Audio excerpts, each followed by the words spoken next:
Crosscodes is an amazing little game. If someone was coming to me and say, "Oh, this is my favorite game of all the time," I would completely understand. I also completely disagree.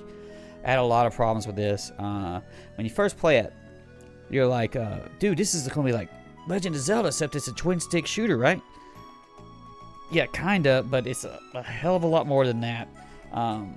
So you basically kind of, from a story perspective, you're in an MMO game, so it's like it's a kind of them thing where you're going and you're playing an MMO with the other people, and then your character is a mute, she can't talk, and you got to figure out the mysteries of the game, and so you're playing like these dungeons and shit to try to complete the game, and so these dungeons are just they're like, oh, it's a Zelda dungeon. No, they're like mainly puzzle based.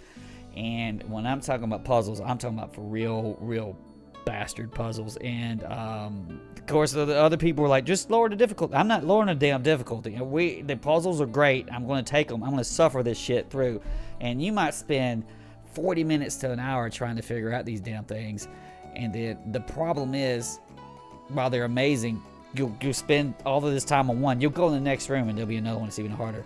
And so what this really does is it just kind of affects the pacing, because there's other aspects of the game where you're walking through the overworld and you're grinding and you're leveling up. And this dungeon is it's bad. It's bad. I guess what you say, there's too much of a good thing. Well, I enjoyed the individual puzzles and trying to figure them out. They cause huge pacing issues, and I think the pacing is what makes Chrono Cross into it. I mean, not Chrono Cross. We're trying to mix in our games. It's not Crosscode into a freaking a nightmare to play. And it took me several years to actually go through it. And I normally don't walk away from a game, but these puzzles would drive me blasted fucking nuts. And then just looking at this screen right here with all this shit, I'm just going nuts. I don't even remember what this puzzle was. I probably did it like 3 or 4 years ago. Freaking just can't figure this shit out. Even looking at it, it looks nuts. But for people who are like really patient, this game's freaking great, and it's going to give you somewhere about 30 and 60 hours of gameplay.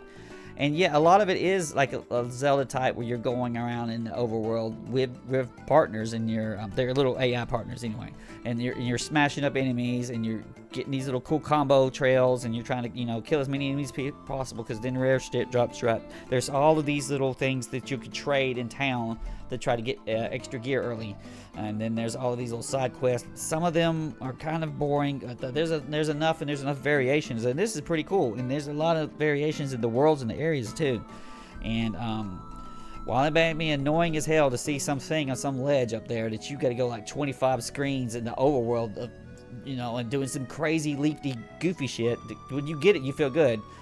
Although you get pissed off when you get it. It's just 5 freaking damn sandwiches. there's a lot of that. I spent 10 minutes to get 5 sandwiches. I can just buy and tell. Quit bitching about it.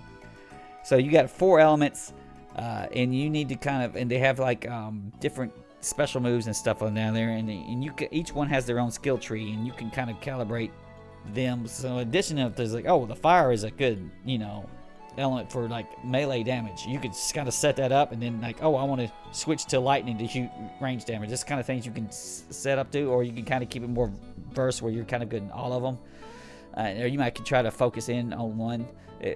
But you really do need all of them at the end of the day, because you'll have to use them as counter elements to the enemies. Now, the enemies themselves, they can be tough as hell, especially when you enter a new area and you're under leveled for it. But usually you get the gear and try to work really hard with your partner and stuff and do the missions, the little side missions, to level your gear up for that area. Then you can start kicking the enemy's ass in that area, and it feels good. It feels good to take their down, but it's grindy. It can be grindy as hell. And a lot of these things were considered optional, but playing on the default, which is the hardest difficulty, dude, I didn't feel it was optional. I felt like I needed to grind my ass off to try to keep up with what the enemies were doing.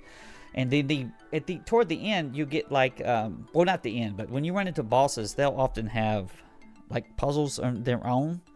like, oh, well, to really damage the boss, you're going to have to shoot some kind of weird ricochet shot, which is going to knock this thing off that you can use as a temporary power-up to break your shield, that'll kill him, and then you'll do some damage, and then they've got these huge-ass life bars at the bottom of the screen that will, like, as you get halfway through, they'll change their attacks up. Or they'll change the little patterns of puzzles you got to do. And this can be frustrating because they're already hard enough as it is on their own without having to figure out some crazy-ass puzzle to actually do damage to them. And you'll go nuts figuring it out. Now, another thing, which is what's on this screen right now, is these there's like these timed shot puzzles that will require you to do a series of things in sort of this sort of precise pattern. Now, a lot of times, especially if they slowly introduce you to the mechanics, you can kind of figure out what you need to do quickly, but you might have to execute literally a dozen precise, quick fucking moves, like super good, precise, and with no fuck-ups, in order to do them in the time you need to do them as the shot comes through the level. And it becomes... this is not something that a normal gamer could do, and so I'm like other people only recommend. It's like, if this looks intimidating right here, maybe not even try it. Might be the best thing. I don't know if I can recommend it at all, but if you do like what you look and see in here, you probably need to drop the difficulty down.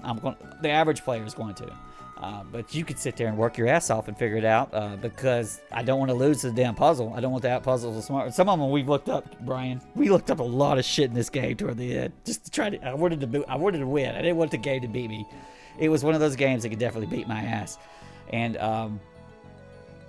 I've really shit on it. I think I've kind of shit on it. But overall, I liked it for the most part. Besides the way they've paced out the overworld versus the side missions versus the dungeons are cruel bastards. They're mean as fuck. And it isn't like, in Legend of Zelda, you have a couple of rooms that were tough puzzles, and then, but nothing.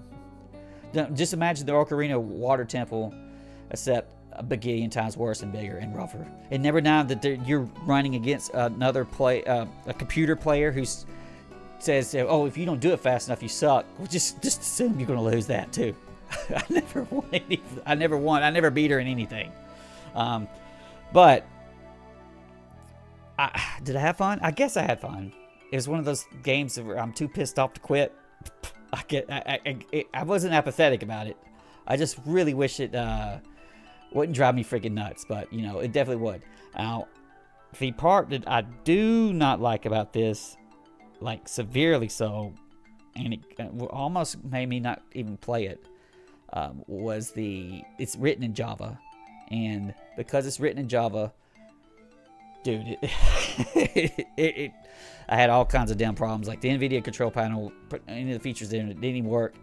I was running a clone monitor setup at the time for like game capture and stuff like that. It would try to run the frame rates of the other things. It was like, no, I should be able to run like a good frame rate. And it was like, I played, the first one I played was like the Game Pass version, and it had all kinds of performance issues, and I couldn't figure the shit out. Then I bought it on Switch because I was liking what I played, and then started a new game. I had to do it again, and I'm like, the Switch version is only like 30 frames a second, man. I'm like, this is not acceptable. And then I was originally playing with the controller because I'm like looking at it, it's like, oh, this is a twin stick shooter. No, I think it's probably better on the keyboard and mouse. You need that mouse precision, honestly, to do some of this crazy shit. And it's one of those things where I'm fighting with getting it to work when I'm not used to having to do that. That's something that, what was this game, like 2018 or 17 or something like that? It's not that damn old. I shouldn't have to be sitting there treating it like a retro game to get the damn thing to work. But we get through it years later, years after I got it. I finally beat it just the other day, and that shit drives you nuts. And it definitely tempers how my feelings of the game. It can't help it, even though that's not. Well, no, it is the game's fault, because why the hell would you write that shit in Java? It's dumb. It's just dumb. And so I'm sure the next game they're working on, because they're working on something new, is probably going to be amazing and full of new shit and revolutionary shit, because this game had a ton of it right here. I don't know if I'm going to play it if they wrote that shit in Java. But Crosscode, it's a little bastard.